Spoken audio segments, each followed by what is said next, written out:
Bonjour à tous, on se retrouve pour une nouvelle analyse hebdomadaire sur le marché des crypto-monnaies. Donc on se retrouve comme d'habitude au niveau des crypto-bubbles. Donc on peut voir ici que globalement il y a beaucoup de rouge, certaines qui sont dans le négatif, dans le rouge, il y a beaucoup de vert je veux dire, certaines qui sont dans le rouge, comme XMR, Monero, Jupiter, Ron pour Ronin il me semble. Enfin voilà, mais sinon la plupart sont particulièrement dans le rouge, dans le vert, excusez-moi. On verra que par exemple XMR, il y a une raison particulière à celle-là, dont on regardera après. Mais au global, c'est plutôt positif. Tout ça a été drivé par un Bitcoin qui a plus de 10% sur la dernière semaine, ce qui a donc permis aux autres monnaies d'également en profiter. Niveau du Crypto Fear and Greed Index, on est de retour dans les zones vers les 70. La semaine dernière, on était 10 plus bas. Globalement, on remonte un peu, c'est pas déconnant. Le prix remonte aussi, comme vous le verrez après. Pour l'instant, pas trop d'inquiétude à avoir non plus. 70, c'est plutôt la tranchotte, mais c'est largement acceptable. Niveau de l'halving, pareil, on va en reparler après. Donc 70 jours à peu près. Toujours la date, il change pas, 18 avril, voilà. Mais ça, on va en reparler précisément. Aujourd'hui, on va parler pas mal de l'halving notamment. Du coup, on va directement aller sur les charts. Donc voilà, Monero XMR, que du coup on avait ici, niveau clip de bubbles à moins 26%, bah voilà, on voit directement ici la courbe par exemple. Donc, de ici à en bas, on parle quand même de moins 40%, si ça veut bien faire, voilà. Ah, excusez-moi, je vais réussir à faire ça bien. Voilà. Donc on est à moins 39,71%, donc moins 40% quasiment, en quelques heures. On est en une demi-journée, là, en gros. Pourquoi ça Donc Monero, pour ceux qui ne connaissent pas, c'est une crypto-monnaie qui a été lancée dans l'objectif de tourner autour de la privacy, donc la sécurité de la vie privée en quelque sorte. Donc avec des transactions qui sont moins visibles que par exemple avec Bitcoin, il me semble, voire pas du tout visibles. Enfin, on peut pas identifier qui a acheté quoi par exemple, il me semble. C'est pas une monnaie qui m'intéressait forcément parce que j'y voyais pas un avenir de fou non plus, ça reste un truc à la marge dans mon avis personnel hein, évidemment. Du coup, cette monnaie, ils ont été annoncés qu'ils la délistaient de sur Binance, donc on pourra plus l'acheter sur Binance d'ici un peu moins d'un mois, je crois, vers le 20 février, il me semble. Et du coup, ça a été très mauvais et la monnaie a perdu 40% en une demi-journée. Évidemment, elle a repris derrière un petit peu, elle a repris 30% derrière, mais moins 40 plus 30, évidemment, ça fait pas un que moins 10 à la fin, hein.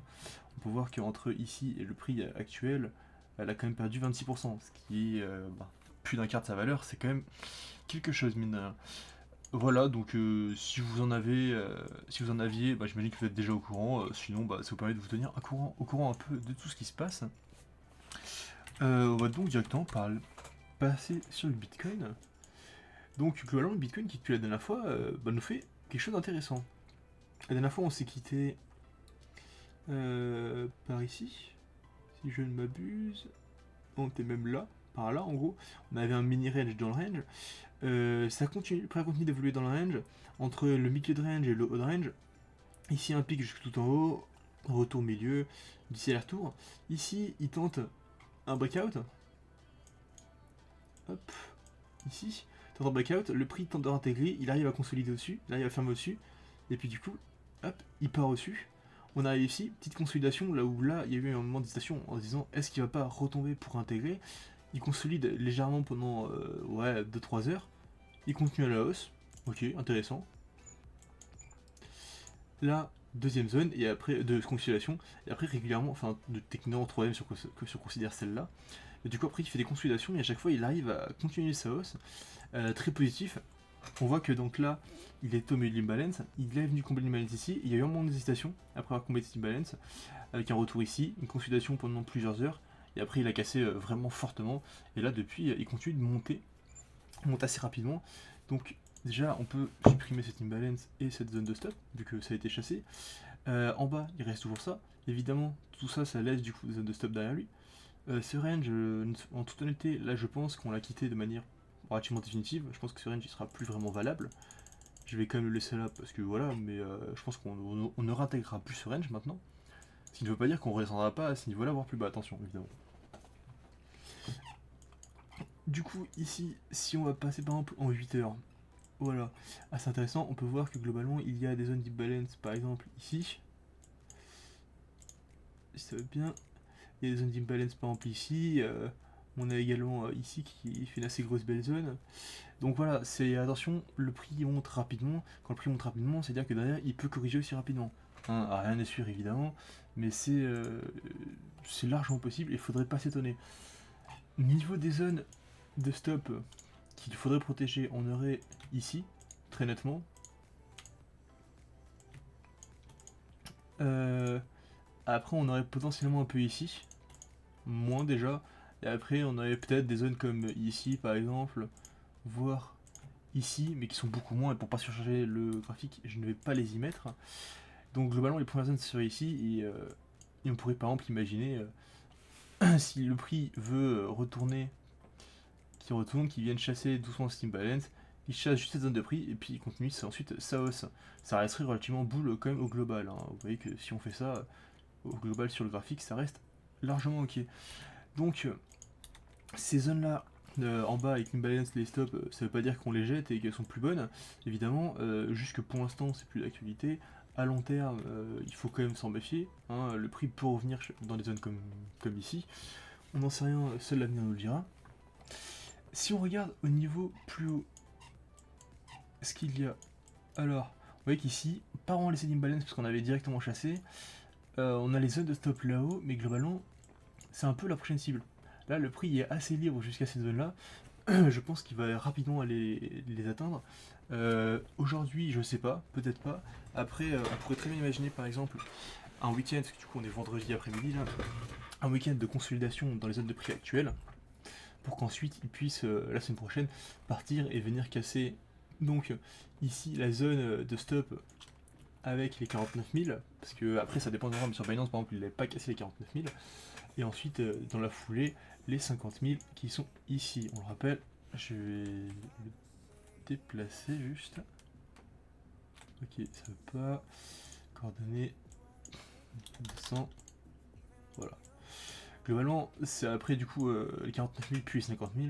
Et puis ensuite, potentiellement, on a une autre zone de stop vers les 52 000. On n'y est pas encore évidemment. Moi, je ne serais pas étonné à ce qu'il y ait une zone de consolidation du prix, par exemple, dans cette zone-là, pendant le week-end, avant de ensuite continuer la semaine prochaine. Globalement, update rapide, mais assez clair, il me semble. Voilà. Partons sur Ethereum. Donc Ethereum, assez intéressant également. Ici, on était venu chasser les zones de stop là. Ensuite, on reperce clairement. On voit que sur Bitcoin, il n'était pas venu chasser ici ces zones-là. Parce que là, on voit qu'il est globalement plus fort que le Bitcoin sur ce moment-là. Ensuite, il perce au-dessus. Là, il consolide moins en perçant moins droit. Et puis après, bon, il continue quand Bitcoin part vraiment à la hausse. Il part vraiment à la hausse également.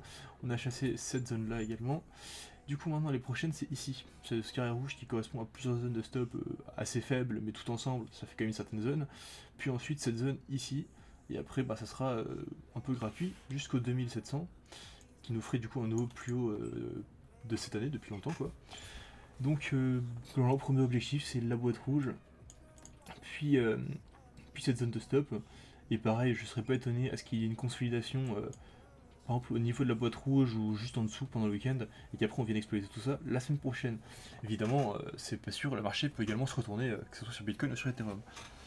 Mais c'est assez intéressant parce que si on regarde Ethereum par rapport au Bitcoin, on peut voir que du coup, pendant toute la phase dont je vous ai parlé, là où il est venu chercher ses stops Ethereum, eh bien on a eu Ethereum qui progressait plutôt bien par rapport à Bitcoin. Alors évidemment, voilà, il augmentait quand on s'est mangé ça de baisse avant, c'est pas une progression, voilà.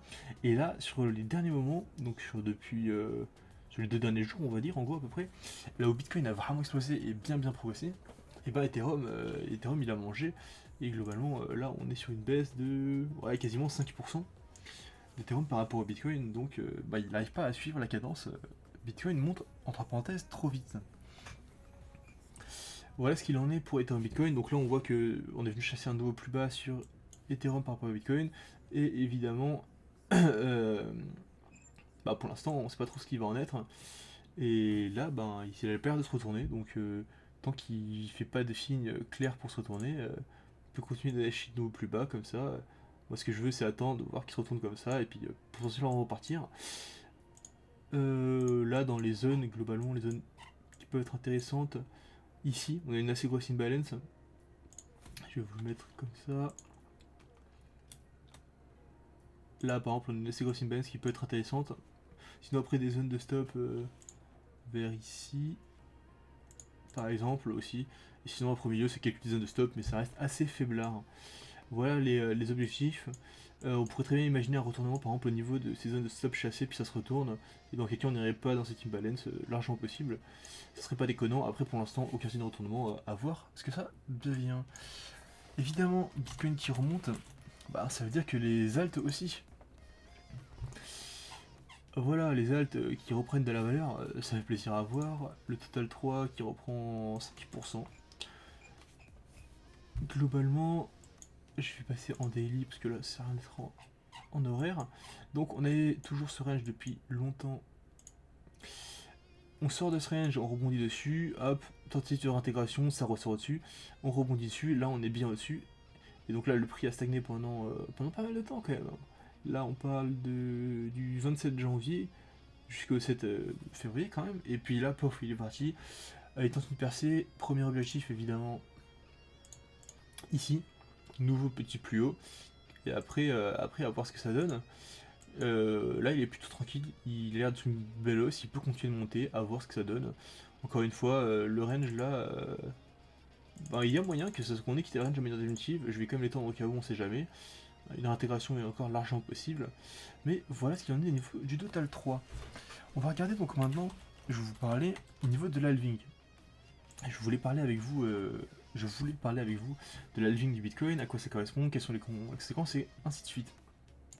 La première étape, donc on voit la halving d'ailleurs qui est ici, au niveau de la charte Bitcoin. Je vous dézoome un peu, voilà, qui serait ici.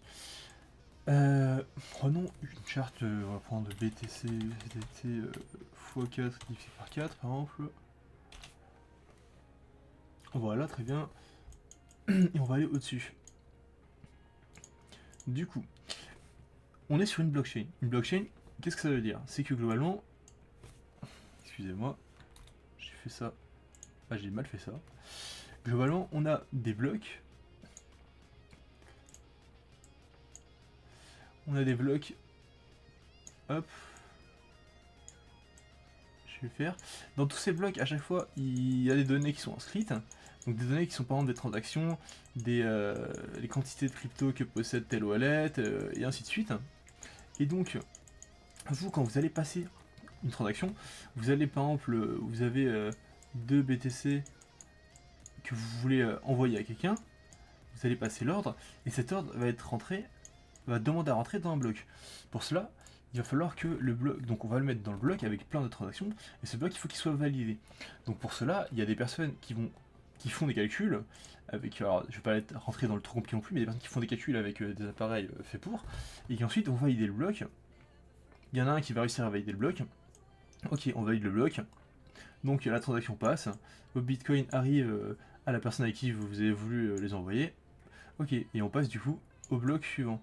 Et donc dans le bloc suivant, on vient inscrire plein de transactions. Lui, il faut qu'il soit calculé. Et donc ensuite, on est sur ce bloc-là, et ainsi de suite. Et ensuite, une fois que celui-là est validé, les transactions qui sont là sont validées, on passe à ce bloc, et ainsi de suite. Globalement, voilà comment ça fonctionne la blockchain Bitcoin. Attention, toutes les blockchains ne fonctionnent pas pareil, il y en a plein de différentes. Les principales sont Proof of Work, donc c'est celles qui sont marquées en POW comme ça. C'est pas en Bitcoin. Monero, il me semble que c'est pareil. Zcash, il me semble que c'est pareil. Enfin voilà, il y en a pas mal. Et sinon, après, donc Ethereum l'était avant. Et sinon, il y a les par exemple, Proof of Stake, donc POS, qui par exemple, Ether, c'est ce que c'est aujourd'hui. Ça fonctionne pas comme ça. Enfin, le principe de bloc, si un peu, mais le principe de comment on valide le bloc et compagnie, non. Et je sais que par exemple, il y a d'autres POS qui existent, je ne me rappelle plus ce que cela signifie, mais je sais qu'il en existe d'autres. Du coup, ça c'est le principe même de la blockchain. Je vais ensuite essayer, hop, on va supprimer tout ça. Du coup, l'halving, ce qui se passe globalement tous les 4 ans actuellement, peut-être que ça diminuera avec le temps, c'est quand un mineur mine un bloc, il récupère 2 fois moins de récompense. Donc, on va expliquer. Là, il y a le bloc, dedans, il y a toutes les informations de transaction qui sont dedans. il y a par exemple, il y a 3 personnes, hop, qui sont là, qui tentent de miner. Donc eux, ils tentent des calculs pour miner le bloc. Hop. Et par exemple, imaginons que celui-là, il valide. Donc son calcul est le bon, son bloc est validé. Très bien, nickel. Bah, du coup, le bloc va passer, et puis on va passer à un bloc suivant. Hop, voilà, pareil, niveau de la blockchain, du coup les autres ils vont se mettre à... Enfin tout le monde va se mettre à miner le nouveau bloc, mais celui-là en échange il va donner une récompense au mineur. Je vais repasser en vert d'ailleurs. Il va donner une récompense au mineur. Et cette récompense, c'est un certain nombre de bitcoins. À la base, c'était 50 bitcoins. Hop, BTC. Donc à la base, c'était 50 bitcoins, cette récompense. Et donc, justement, le principe d'Halving, c'est que si on fait ça à l'infini, ben, à la fin, les bitcoins, il y en aura plein. Et globalement, la courbe de bitcoin, elle serait... Ouais, on va dire comme ça. En gros, elle serait à 100%, donc 45 degrés, 1 pour 1. Je supprime ça. Et pour pas qu'il y ait ça, il y a justement ce qu'on appelle un halving. Je supprime tout, qui est tous les 4 ans.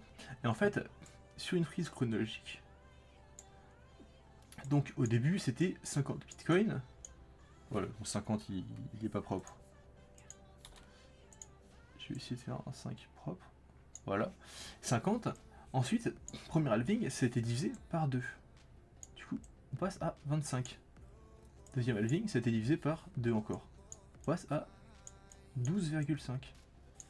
Troisième halving, qui était du coup celui de 2020, il me semble, si je ne fais pas d'erreur. 2020 ou 2019, quelque chose comme ça. On est passé à 6,25.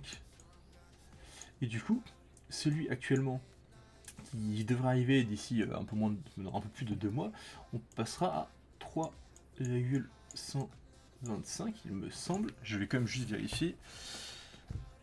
Laissez-moi le temps. En fait, je voudrais pas vous dire une bêtise sur quelque chose qui est aussi insignifiant. Enfin, si aussi insignifiant.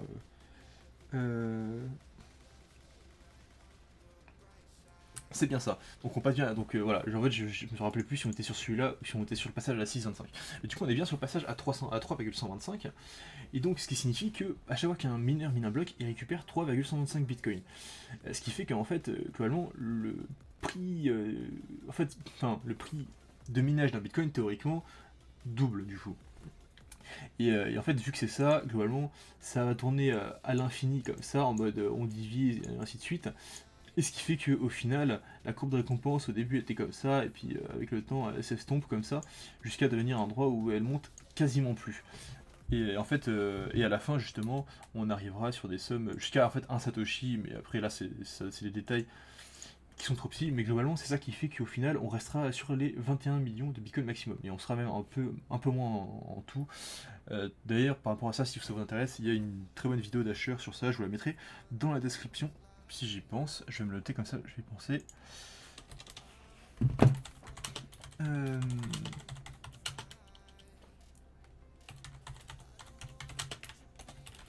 Voilà. Si ça vous intéresse, allez dans la description. C'est une très bonne vidéo qui explique les 21 millions de bitcoins et pourquoi on les aura pas tous.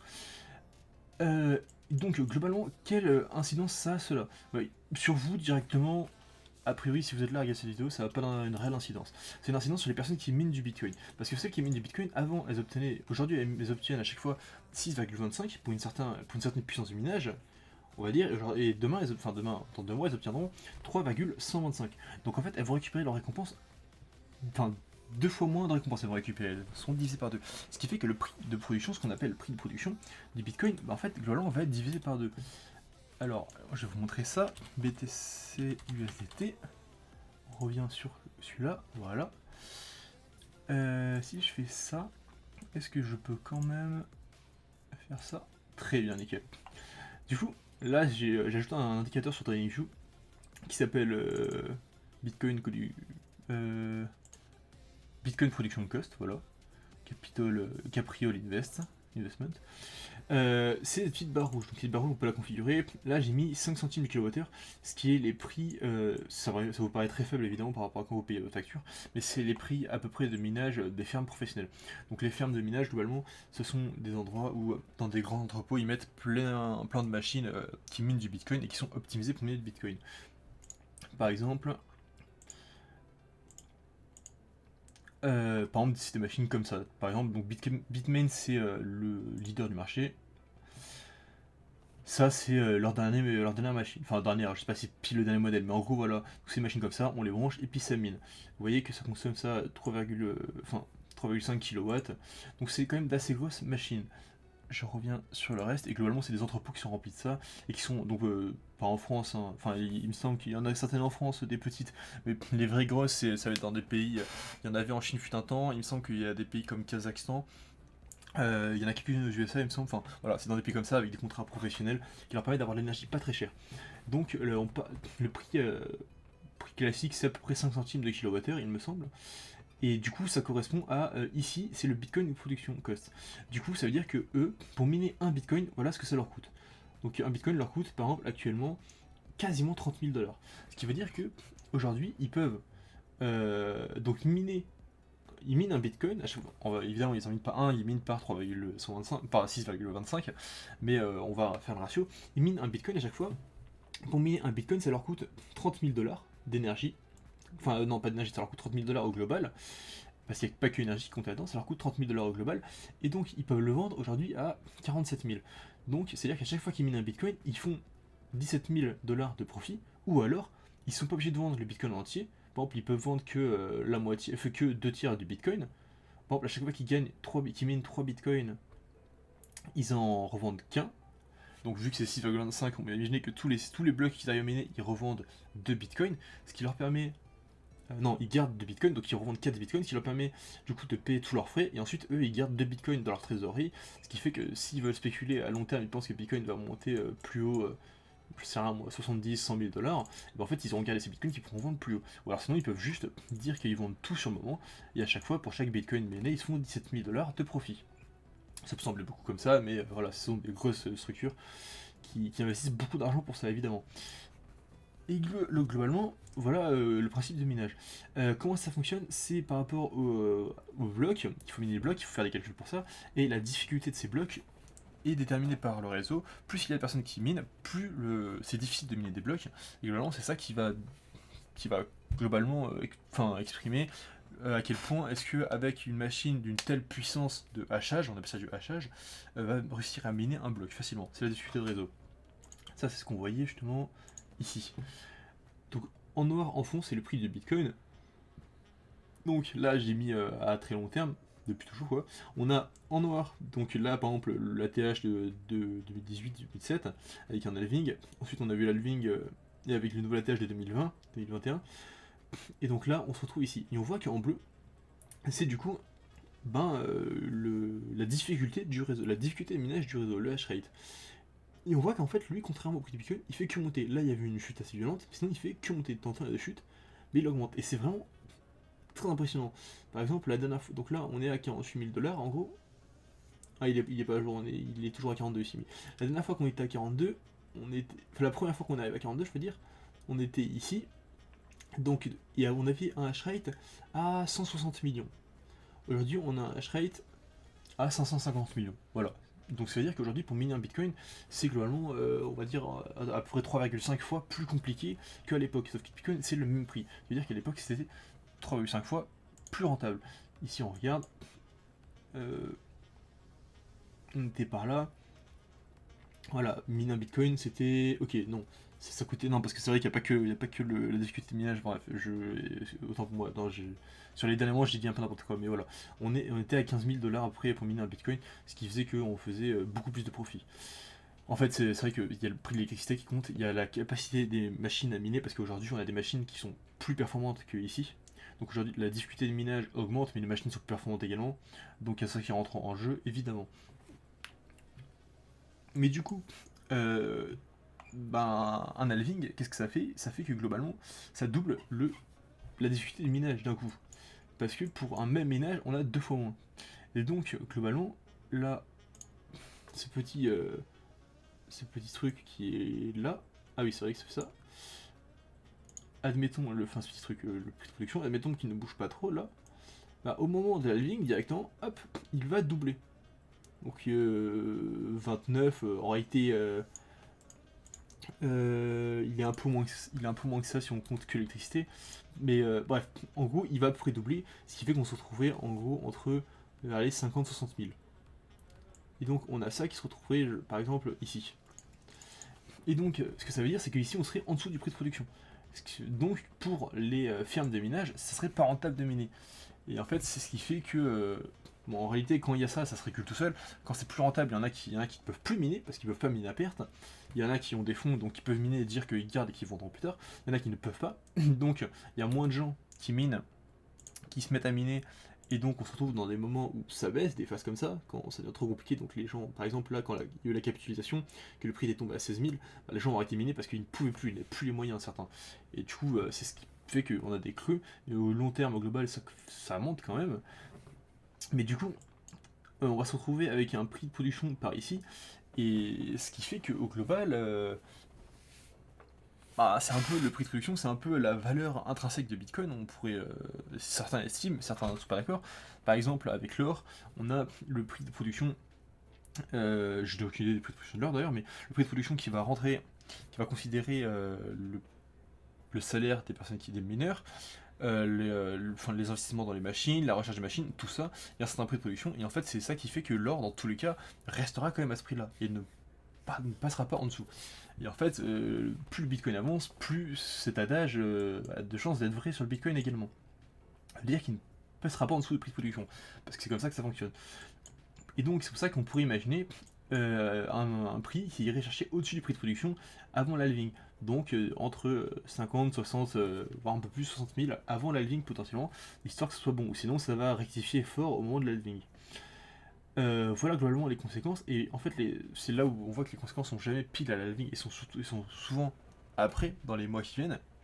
C'est le temps que tout ça se passe, parce qu'il y a des mineurs qui ne peuvent plus, des mineurs qui capitulent, et au final il y a beaucoup moins d'offres.